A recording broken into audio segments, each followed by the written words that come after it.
Kesempatan sedekah jariah masih terbuka lebar. Salurkan sedekah jariah Anda melalui Bank Muamalat Indonesia 35300161716 atas nama Pondok Pesantren Tahkimus Sunnah Al Islami, kode bank 147.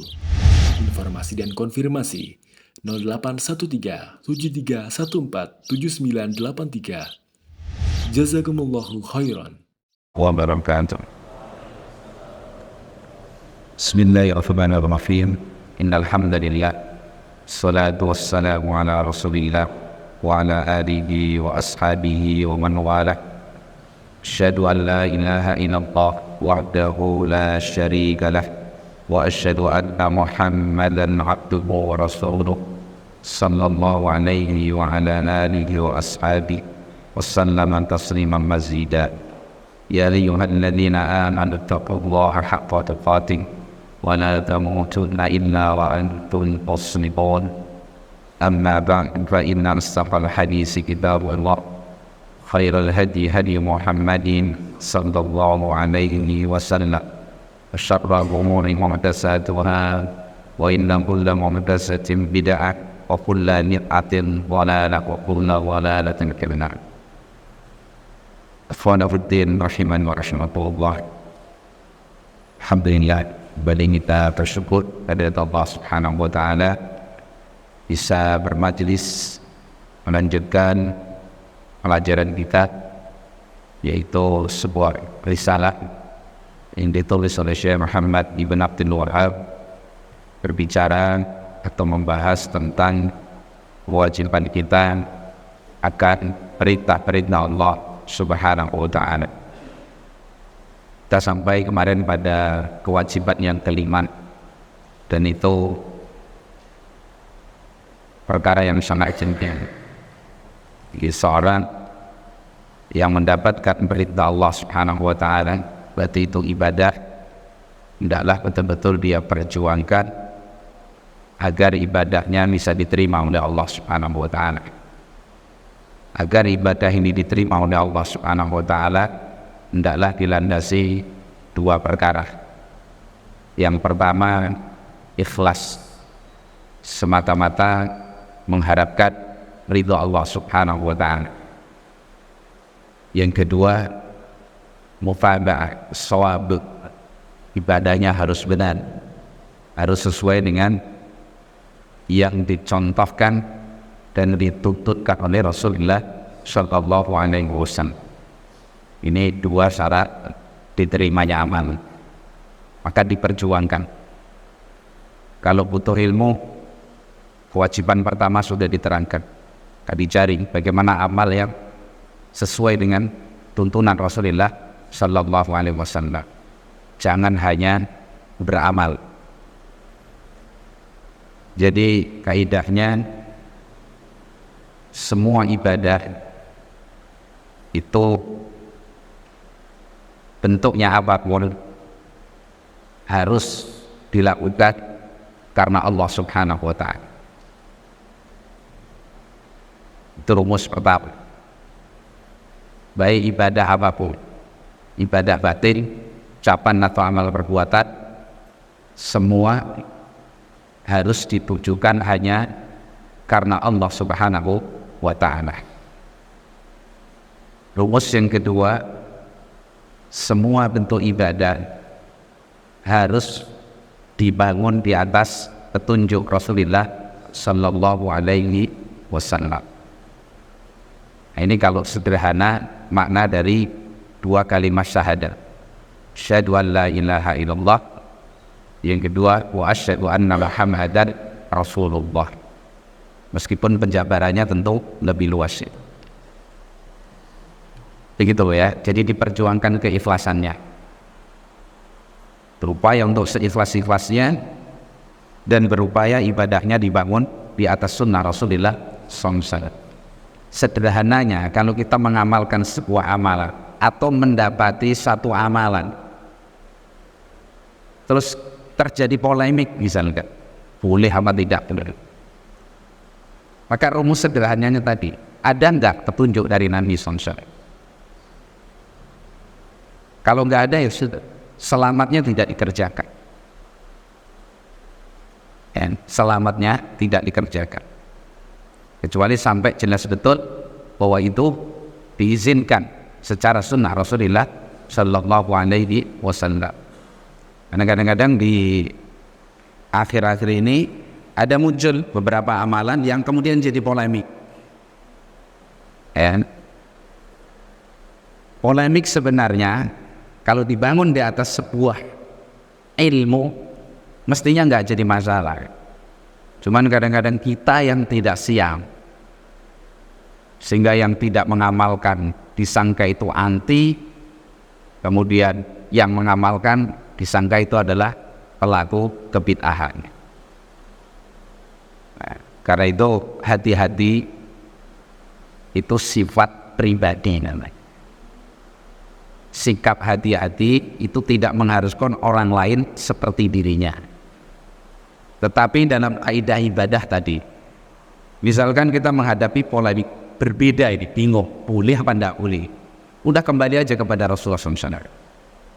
Dulu Rasulullah dan para sahabat kalau mau mengerjakan seperti itu bisa apa tidak bisa? Kalau jawabnya bisa, mudah, kebutuhan ada, kok tidak dikerjakan, maka jangan dikerjakan.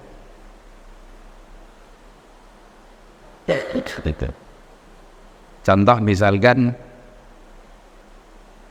memperingati hari lahirnya Nabi,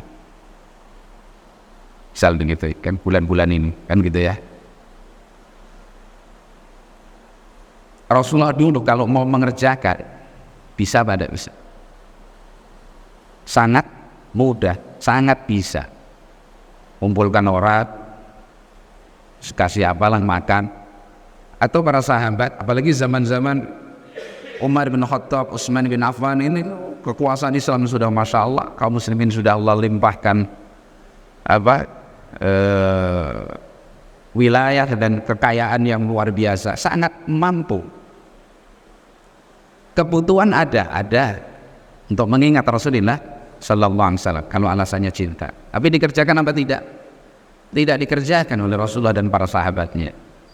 Berarti mengerjakannya tidak baik. Karena kalau baik pasti sudah dilakukan oleh Rasulullah atau mungkin para sahabatnya, meskipun hanya salah seorang dari mereka.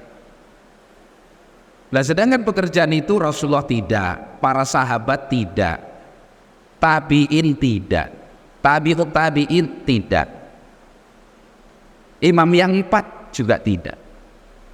Terus kita mau mencontoh siapa? Maka itu tidak diragukan bahwa itu bid'ah. Kalau alasan ada ulama yang membolehkan, itu katanya tadi polemik tadi. Apa alasannya dan siapa? Kan gitu, ya. Itu contoh saja. Nanti yang lain seperti itu. Karena itu Imam Malik rahimahullah taala dan satu riwayat, beliau sampai mengingkari muadzin masjid itu, setiap muadzan mesti deheb, itu baru azan. Dilihat setiap muadzan begitu. Kalau dia boleh mana boleh?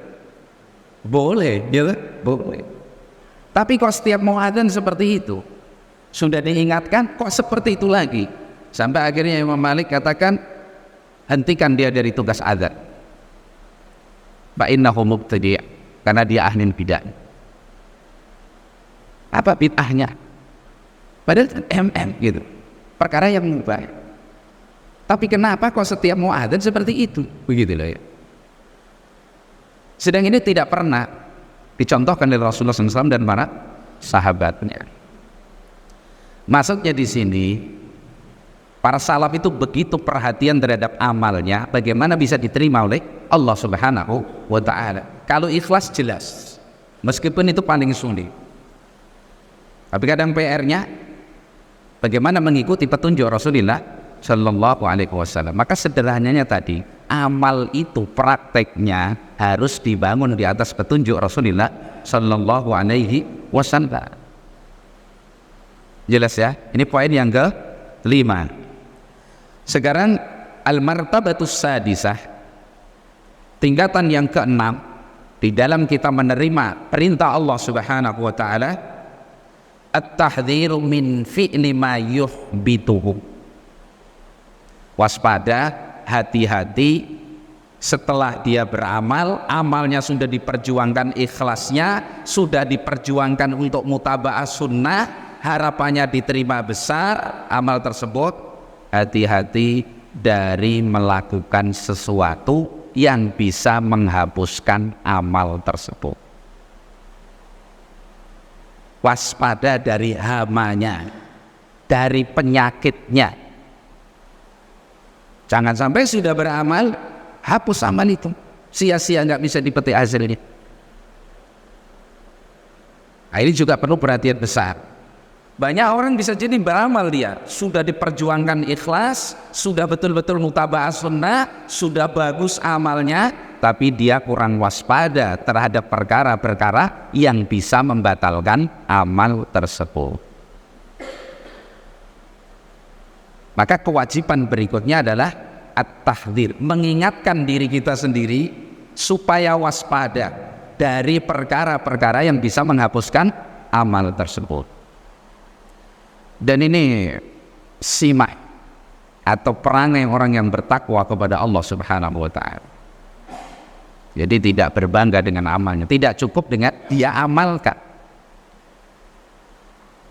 Loh, orang kadang-kadang sudah, misal contoh, sudah beramal luar biasa, sampai haji sudah berkali-kali haji, sodako, duit karena dia punya uang dia sodako, amal sudah dikerjakan luar biasa, tapi karena dia tidak sadari pembatalnya, dia memberikan ibadah kepada selain Allah Subhanahu wa ta'ala.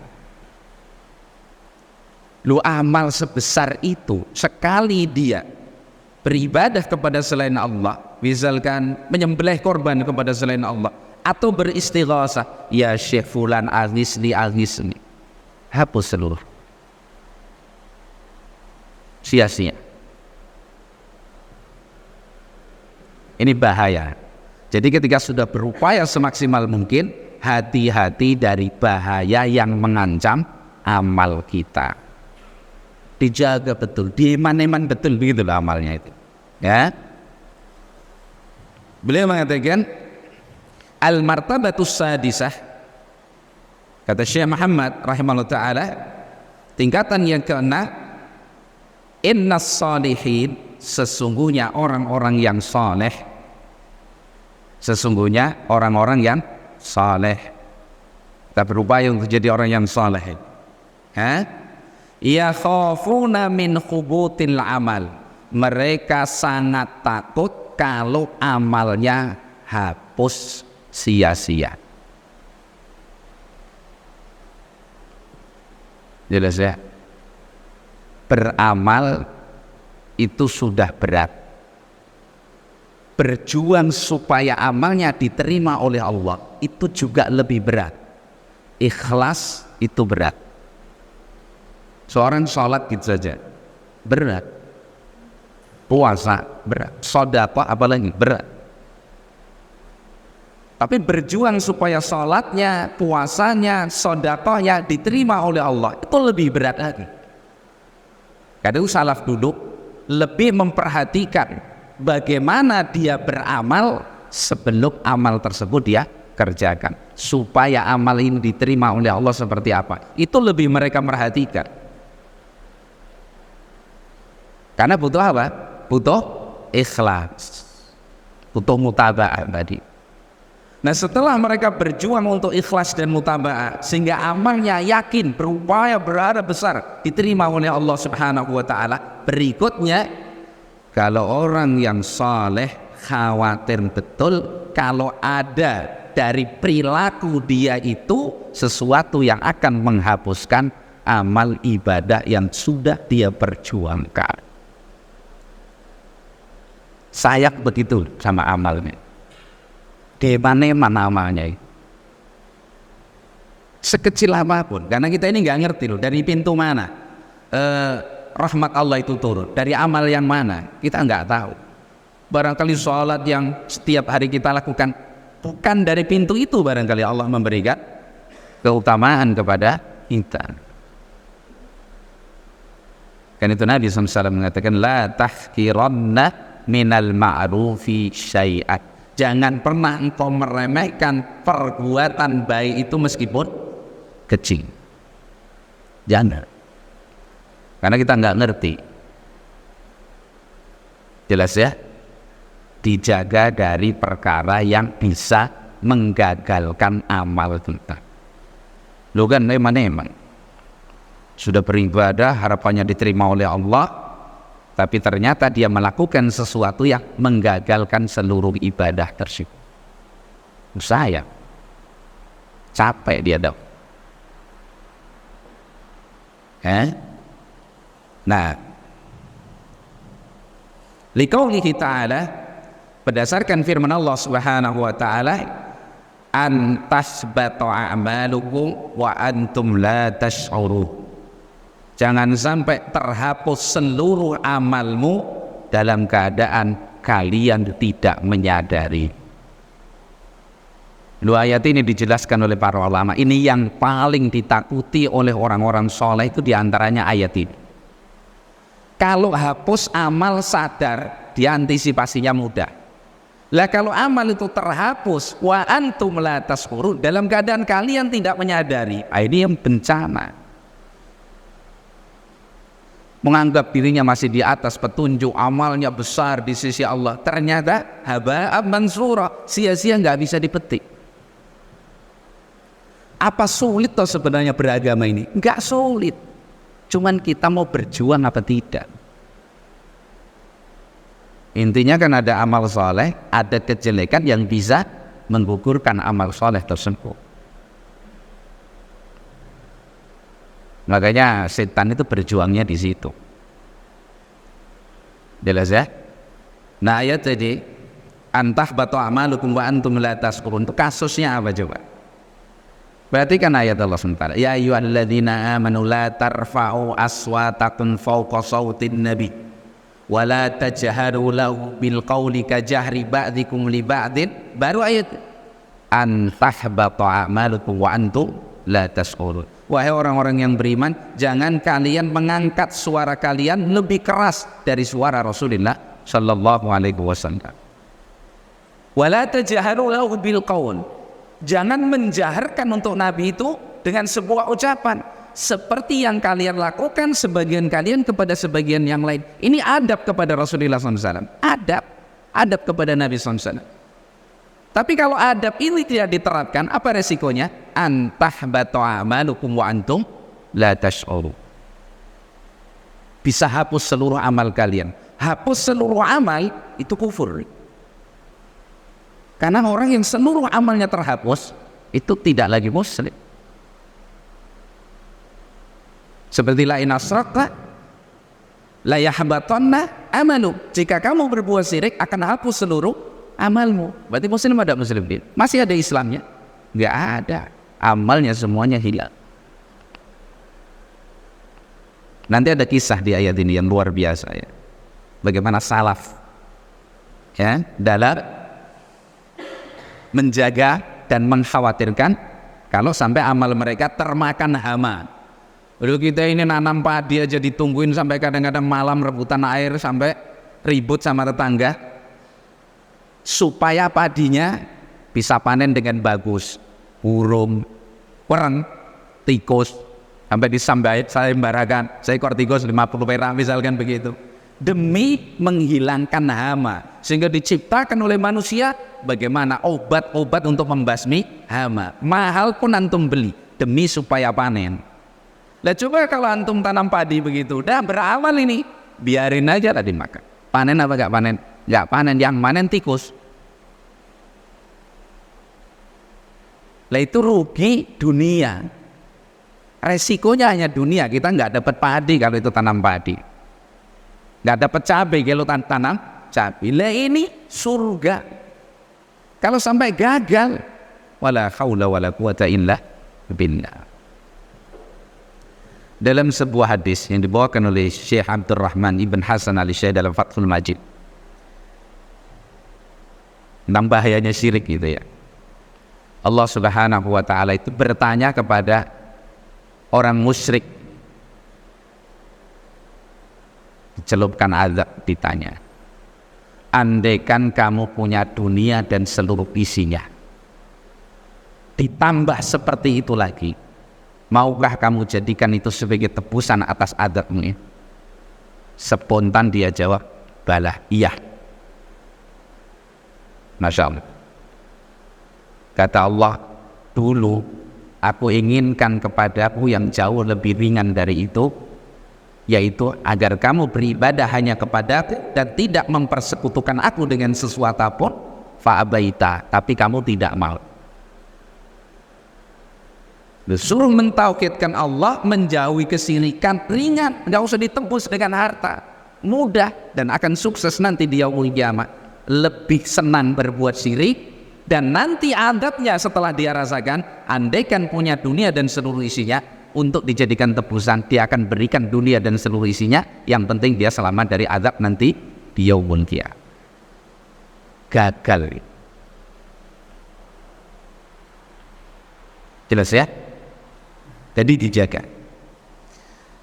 Kata Syekh Abdul Razak dalam mensarah kalimat beliau ini, sebelumnya Syekh Muhammad Mu'allib beliau mengatakan, wa hadza min aqallil asya'i fi zamanina. Masya Allah. Padahal beliau hidup di abad 12, sekarang sudah abad 15, sudah 300 tahun yang lalu. Beliau mengatakan zaman beliau, manusia ini waspada dari sesuatu yang bisa membatalkan amalnya itu sangat sedikit. Min aqallil asya', termasuk paling sedikitnya sesuatu yang diperhatikan oleh manusia fi zamanina, pada zaman kita. Kita itu dulu beliau abad 12. Dan lihat orang, diajak kepada tauhid, semuanya hampir menolak, mayoritas manusia menolak. Jadi kalau hanya disebutkan Allah saja yang harus kita ibadahi, isma'azzat qulubul ladzina la yu'minun, jengkel hatinya orang-orang yang tidak beriman. Kalau hanya disebut sunnah Nabi, ya mau kalau cuman sunnah, nggak asik. Nanam itu kalau nggak dipupuk nggak subur. Ibadah itu kalau nggak ditambah pupuknya nggak lezat. Apa pupuknya? Bid'ah. Begitu. Muslim kok nggak ikhtifal maulid Nabi, misalkan begitu, nggak menghargai Rasulullah SAW. Bahkan lebih dari itu, diperjuangkan bid'ahnya itu, dijadikan alat untuk memusuhi orang-orang yang tidak seperti mereka. Realita apa tidak? Begitu. Bahkan bukan hanya bid'ahnya, kesirikannya. Orang-orang yang diingkari istighosah mereka kepada selain Allah dan seterusnya, dianggap ini adalah dakwah Wahabiyah, ini sumber teroris, katakan kan begitu. Sampai orang ceramah mengatakan kitab-kitabnya Syekh Muhammad bin Abdul Wahab ini adalah kitab-kitab yang darinya muncul pemahaman-pemahaman pengkafiran, sehingga muncul orang-orang khawarij teroris. Sekarang kalau ada guru, andaikan terjadi loh, kalau ada guru, gurunya baik, mengajarkan ilmu kepada manusia begitu. Lah ada manusia yang duduk di masjid ini kemudian memiliki pemikiran menyimpang, dia jadi khawarij karena salah faham. Jangan disalahkan gurunya. Orang mempelajari kitabnya Syekh Muhammad bin Abdul Wahab rahimahullah, kok kemudian salah faham, muncul pemikiran yang keliru, jangan disalahkan kitabnya. Makanya apa kemarin belajar itu? Belajar harus dengan guru. Gak boleh kutu buku sendiri. Kalau kutu buku boleh, tapi kalau kutu buku sendiri, mandiri, tidak ada dalam Islam. Ya, nah, kata Syekh Abdul Razak, setelah mengomentari ini, sedikit sekali orang yang mau perhatian terhadap hama amal ini loh. Makanya di sini diharapkan kita ini perhatian betul. Begitu beramal sudah berupaya ikhlas, berupaya mengikuti sunnah, penyakit apa? Jangan sampai amal saya ini gagal, digerogoti akhirnya gagal. Jangan. Urusan dunia kita faham. Kalau urusan dunia nggak usah dikasih tahu. Itu antum aja punya jualan ini kira-kira sampai sore basi ini diobral. Ntar lagi pindahin segera. Ya. Tulisannya begitu, promonya. Sebentar lagi kamu pindah, segera beli, masanya begitu. Ya Pak Remon.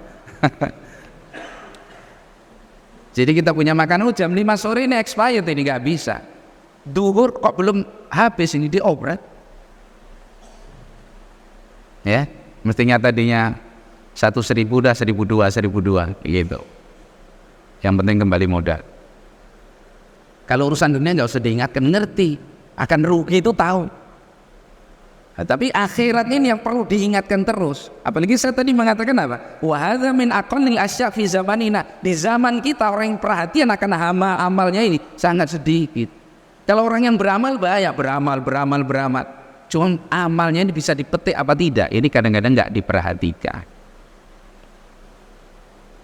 Ya, nah kata beliau Syekh Abdul Razak, idza alimta wa ahbabta wa azzamta wa amilta wa ji'ta bil amali khalisan shawaban ihdar ba'da dzalika min muhbitati al-a'mal. Kalau kamu sudah ilmui perintah Allah, sudah kamu cintai, sudah berazam untuk diamalkan, sudah kamu amalkan, sudah kamu perjuangkan amalmu supaya ikhlas dan mencocoki sunnah, maka waspada setelah itu dari perkara-perkara yang bisa membatalkan amal, bisa menghapuskan amal. Kita di masjid sholat dengan bagus, khusyuk, baca Quran, kayaknya orang yang bertakwa, tapi kezalimannya menggunung ini. Si fulan dizalimi, si ulan dizalimi, dan seterusnya. Anaknya dizalimi, istrinya dizalimi, tetangganya dizalimi. Masya Allah. Duduk di hadapan Allah menangis. Masya Allah khusyuknya. Tapi enggak dia waspadai amalnya. Kata Nabi, manil muflis min ummati, siapa orang yang bangkrut dari umatku?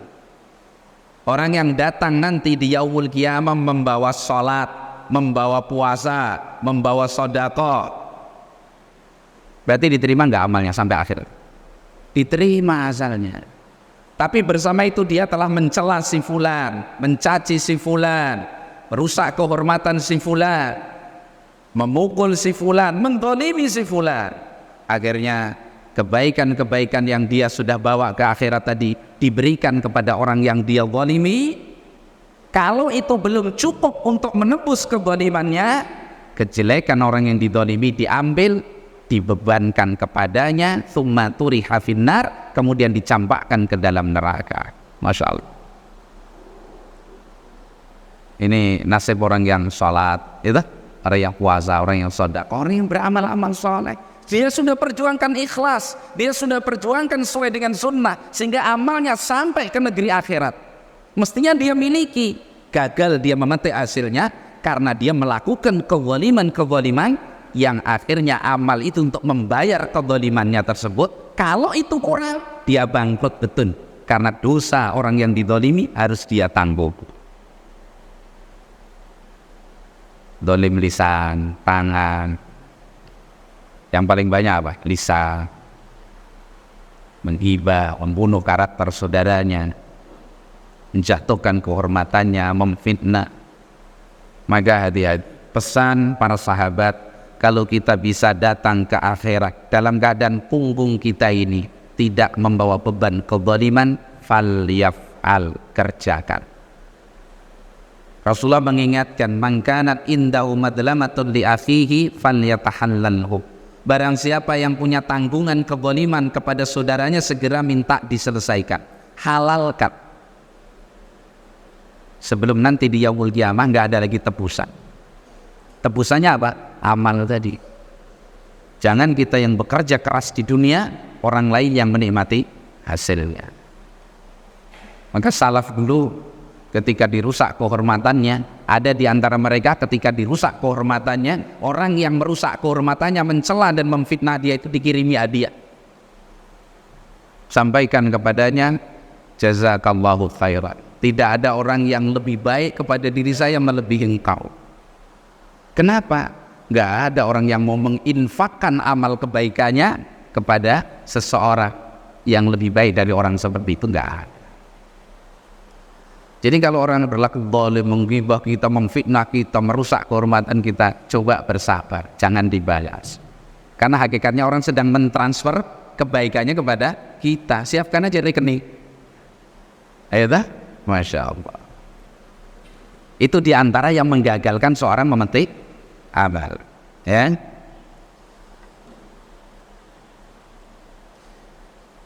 Kata beliau, fa inna minan nasi may ya'ti yaumal qiyamah wa yaruddu alaihi amaluhu wa takunu a'maluhu batilah.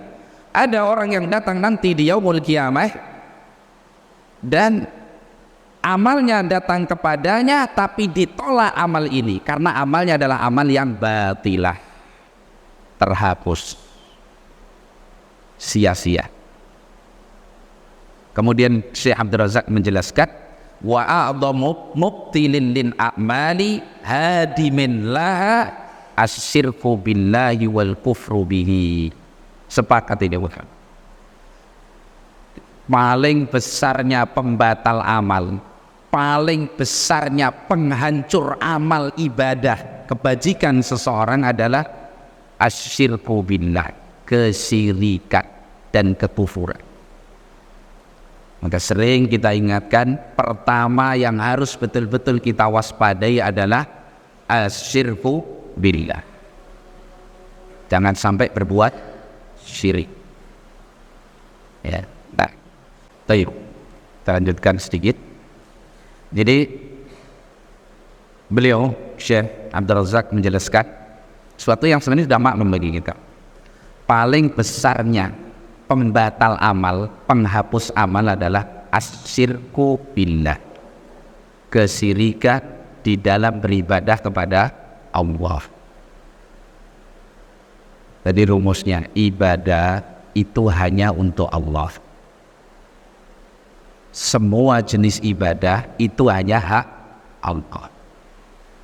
Memberikan ibadah kepada selain Allah namanya syirik. Kesyirikan adalah paling besarnya pembatal amal. Perhatikan ayat Allah yang sering kita bacakan.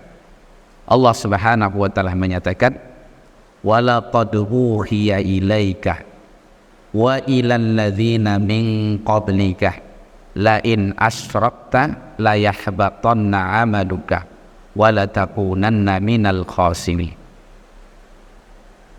Sungguh telah kami wahyukan kepadamu, Rasulullah maksudnya, dan kepada orang-orang sebelummu, maksudnya para rasul sebelum Rasulullah SAW. Jadi sejak ada Nuh sampai kepada Rasulullah SAW, semua mereka diberi peringatan oleh Allah, diancam oleh Allah. Ini para nabi dan rasul ini. Apa wahyu Allah tadi? Lain asrakta, jika engkau mempersekutukan Allah, layahbatonna amaluk, sungguh akan hapus seluruh amal. Kalau orang bertanya, amalun itu dalam bahasa Arab kan mufrad, amalun. Kenapa dikatakan seluruh amal? Pakai kaidah usul. Isim mufrad yang mudhaf kepada isim ma'rifat, amaluka, itu memberi faedah umum, berarti seluruh amal. Dan itu sepakat pemahaman para ulama. Berarti kalau orang, apalagi faliyadzubillah, kalau sudah ngerti seperti ini, kok sampai seorang sudah tahu berbuat syirik, udah hapus seluruh amal. Ini kezaliman yang paling zalim. Paling zalimnya kezaliman adalah apa? Syirik dalam beribadah kepada Allah. Ya bunayya la tusyrik billah inna syirka la dzulmun adzim. Wahai anakku, jangan sampai kau persekutukan Allah. Syirik adalah kezaliman yang paling besar, karena hak Allah. Siapa yang sepadan dengan Allah? Enggak ada. Lalu hak Allah yang paling khusus diberikan kepada selain Allah, maka Allah enggak maafkan. Innallaha la yaghfiru ay yushraka bih. Sungguhnya Allah tidak memaafkan dosa syirik.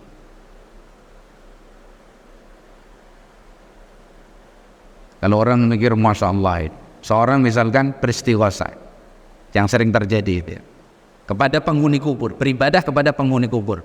Ya Syekh fulan yang dikubur itu entah siapa, agisni, tolong saya, keluarkan saya dari kesulitan saya.